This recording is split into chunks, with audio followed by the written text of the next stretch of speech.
Oke, berikutnya kita bahas segi 4. Oke, kalau yang tadi segitiga mempunyai 3 sisi, sekarang segi 4. Segi 4 berarti mempunyai 4 sisi. Jadi kalau nanti bangun mempunyai 4 sisi, itu namanya segi 4. Nah, segi 4 itu ada jenis-jenisnya dari bentuk atau ciri-cirinya. Ini yang pertama, persegi. Persegi itu adalah segi 4 yang keempat sisinya sama panjang dan membentuk sudut 90 derajat. Inilah contohnya. Jadi keempat sisinya ini seluruhnya ini panjangnya sama dan sudutnya membentuk siku-siku tegak lurus. Oke, di sini ada garis merah. Garis merah ini adalah diagonal. AC sama dengan diagonal. Diagonal itu adalah garis yang ditarik dari dua titik sudut tanpa melalui sisinya. Oke. Jadi diagonalnya AC-nya ini. Kemudian persegi mempunyai rumus luas dan keliling. Sudah biasa ya. Luas persegi adalah sisi kali sisi. Biasa ini. Kemudian kelilingnya, keliling itu jumlah seluruh sisi-sisinya. Jadi karena sisinya ini sama panjang semua, ya kita kalikan aja 4 kali sisi. Itulah kelilingnya. Oke, mana tahu nanti di soal ditanya AC diagonal, berarti kan bisa kita cari panjangnya dengan cara perhatikan segitiga ABC. Jadi kita bisa cari AC kalau diketahui sisi-sisinya. Nanti gunakan rumus Pythagoras yang sudah kita bahas sebelumnya. Oke, kemudian yang kedua, segi 4 namanya persegi panjang. Nah, persegi panjang ini adalah segi 4 yang mempunyai 2 pasang sisi yang sama panjang. Yang mana itu yang 2 pasang? Ini sepasang. Sisi yang berhadapan ini sama panjang.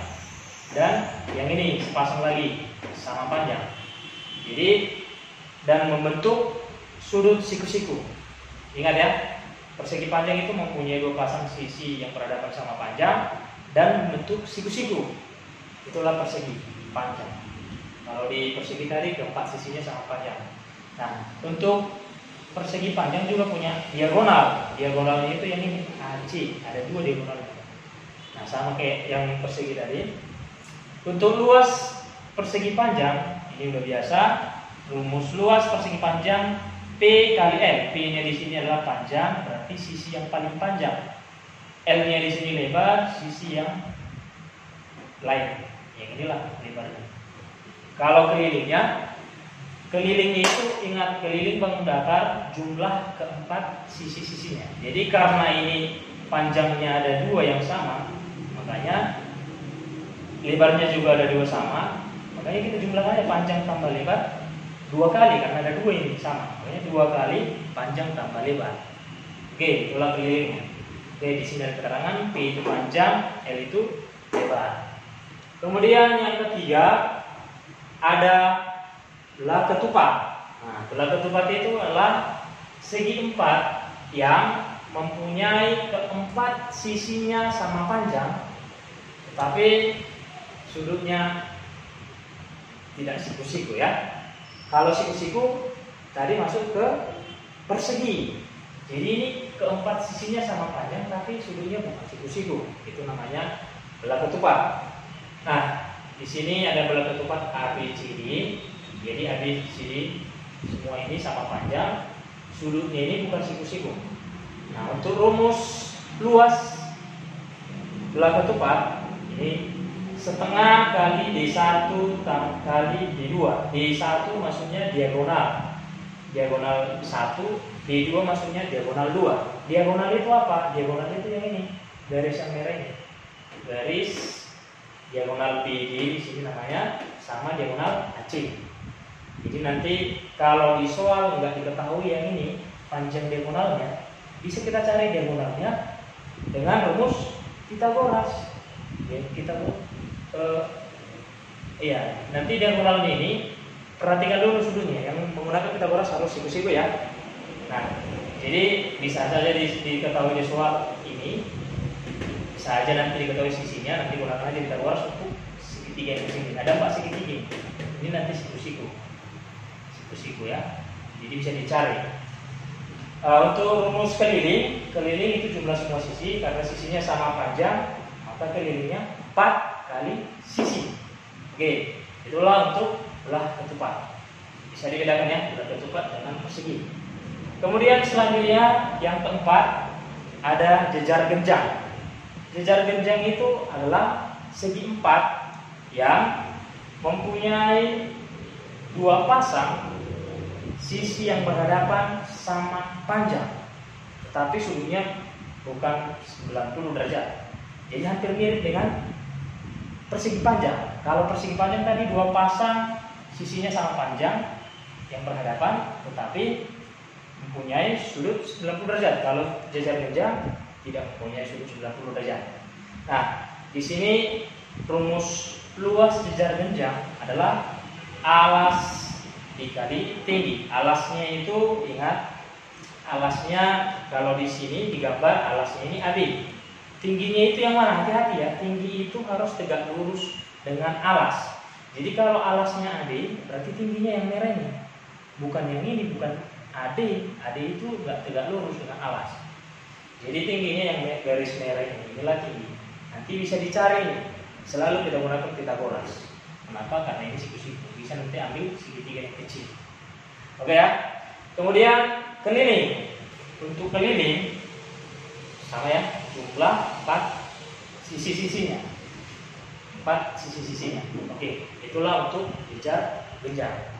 Berikutnya kita lihat yang kelima, trapesium. Trapesium ini termasuk segi 4. Segi 4 yang apa? Segi 4 yang mempunyai sisi yang berhadapan sejajar. Sisi yang mempunyai sisi yang berhadapan, sepasang sisi berhadapan. Jadi sejajar dia, jadi hanya satu yang sejajar, yang lain bisa saja nggak sejajar, bisa enggak, bisa sejajar, bisa enggak. Kalau dia sejajar masuk ke jejar genjang nanti ya. Oke. Kemudian di sini A, B, C, D nama trapesiumnya. Rumus luas trapesium, jumlah sisi sejajar dibagi 2 dikali tinggi. Jumlah sisi sejajar, yang sejajar itu AB dan CD. Ini simbol sejajar, garis tanda panah. Ini kalau ada nanti di soal tanda panah berarti dia sejajar. Jadi kita jumlahkan berapa panjang AB ditambah CD. Itulah maksud jumlah sisi sejajar. Nanti dibagi 2, kemudian kalikan dengan tinggi. Tingginya itu yang garis merah, yang tegak lurus dengan alas. Ya. Oke, kemudian untuk keliling tahu tadi jumlah keempat sisinya. Jumlahkan aja berapa panjang sisi-sisinya. Kemudian yang berikutnya, layang-layang. Layang-layang itu adalah segi 4. Ini sudah pernah biasa ya, lihat main layang-layang. Ini seperti ini gambarnya. Layang-layang itu mempunyai sisi-sisi yang berdekatan sama panjang. Yang ini maksudnya. Jadi yang di belakang ini sama panjang, yang depan ini sama panjang. Ini simbolnya, garis 2 ini artinya sama panjangnya. Yang satu dengan ini sama panjangnya. Nah, namanya di sini layang-layang A, B, C, D. Jadi untuk garis AC namanya diagonal. Garis PD juga diagonal. Jadi ada 2 diagonal. Ada diagonal 1, diagonal 2. Nah, terserah mau yang pendek ini yang pertama, yang panjang ini yang pertama juga nggak apa-apa, terserah. Jadi rumusnya diagonal setengah kali diagonal 1 luas layang-layang setengah kali diagonal 1 dikali diagonal 2. Jadi nanti bisa dicari ya, atau mungkin di soal diketahui. Tapi ingat, nanti ini tegak lurus. Jadi bisa aja nanti soalnya diketahui ini ditanya sisi ini bisa gunakan Pitagoras. Oke, jadi diagonal 1 dikali diagonal 2 dibagi 2 terus setengahnya.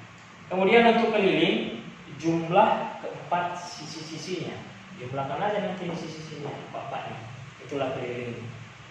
Oke, itulah untuk layang-layang. Jadi nanti yang harus dikuasai dari kita bahas tadi intinya Pak, teorema Pitagoras itu harus dikuasai. Di layang-layang menggunakan Pitagoras nanti, di trapesium juga ada Pitagorasnya, di jejar genjang ada Pitagorasnya, belah ketupat ada Pitagorasnya. Jadi intinya ciri-ciri segi 4 perhatikan untuk menentukan luas keliling bisa ada hubungannya nanti dengan teorema Pythagoras. Teorema Pythagoras hanya berlaku di segitiga siku-siku. Oke, sekian untuk penjelasan materinya. Segi 4, coba perhatikan, kita baca soalnya dulu. Perhatikan gambar berikut. Ini ada gambar segi 4. Ini segi 4 apa? Lihat, spasa yang berhadapan sama panjang. Tapi bukan siku-siku. Segi 4 jejar genjang. Oke, kalau siku-siku dia persegi panjang ya. Nah, luas jejar genjang ini adalah, nah, kita misalkan nama jejar genjangnya jejar genjang A B C D. Di sini diketahui panjang AB-nya 7 cm, panjang BC-nya 5 cm. Yang ini dari B ke sini 3 cm ke sini. Nah, kita harus ingat apa rumus luas jejar genjang. Kita tulis dulu apa rumus luas jejar genjang. Luas jejar genjang rumusnya apa? Alas dikali tinggi. Jadi rumusnya alas kali tinggi. Itu rumus jejar genjang. Nah, alasnya yang mana? Tadi sudah dikasih tahu kalau alas itu tegak lurus dengan tinggi. Nah, kalau misalnya alasnya AB, berarti tingginya harus tegak lurus bukan AB. Kalau kita gambar di sini, kalau di materi tadi kan seperti ini dia tingginya. Ini tegak lurus. Oke. Nah, kalau ini tegak lurus, lihat ini ada garis bantu diketahui soal. Tegak lurus. Berarti ini sama panjang. Jadi panjang tingginya ini bisa kita hitung dari sini. Oke, kalau misalnya kita buat ini segitiga, kita namakan ini D. Coba perhatikan segitiga B di C. Di sini siku-siku. Kalau siku-siku berarti berlaku Pythagoras. Oke, lihat segitiga B di C. Sisi miringnya untuk segitiga B di C, DC. Sisi yang bukan miring ada di D dan sini. Kalau mau cari tingginya ini bisa kita cari yang ini karena panjang ini sama ya, sama panjang. Jadi kita cari aja CD. Nanti sama panjangnya dengan tinggi yang di sini. Nah, untuk mencari CD bisa kita gunakan rumus Pythagoras. CD kuadrat, apa rumus Pythagoras? Kalau bukan miring ditanya, pengurangan ya. Maka kita kurangkan BC kuadrat dikurang CD kuadrat. Nah, CD kuadrat sama dengan BC-nya berapa? BC-nya 5. 5 kuadrat dikurang BD-nya 3. 3 kuadrat. Berarti CD kuadrat sama dengan 5 kuadrat. 5 kali 5 25. 3 kuadrat. 3 kali 3 9 ya. 9. Berarti CD kuadrat sama dengan 25 kurang 9 16. Nah, CD kuadrat 16. Kita mau cari CD. CD berarti tinggal diakali. CD sama dengan akar dari 16. Akar 16 4. Karena 4 kali 4 16. Oke, jadi kita peroleh panjang CD-nya 4. Berarti panjangnya ini 4. Kalau CD-nya 4 berarti ini juga 4. Nah, berarti kita udah dapat tingginya. Alasnya 7, tingginya 4. Nah, berarti kita tinggal masukkan ke rumus luas. Ini dari luas rumusnya. Luas itu alas kali tinggi. Berarti langsung di sini nih ya. Luas sama dengan alas 7 cm dikali tinggi 4 cm. Maka ini sama dengan 28 cm kuadrat. Maka kita lihat pilihan yang paling tepat adalah C. Ini adalah jawaban.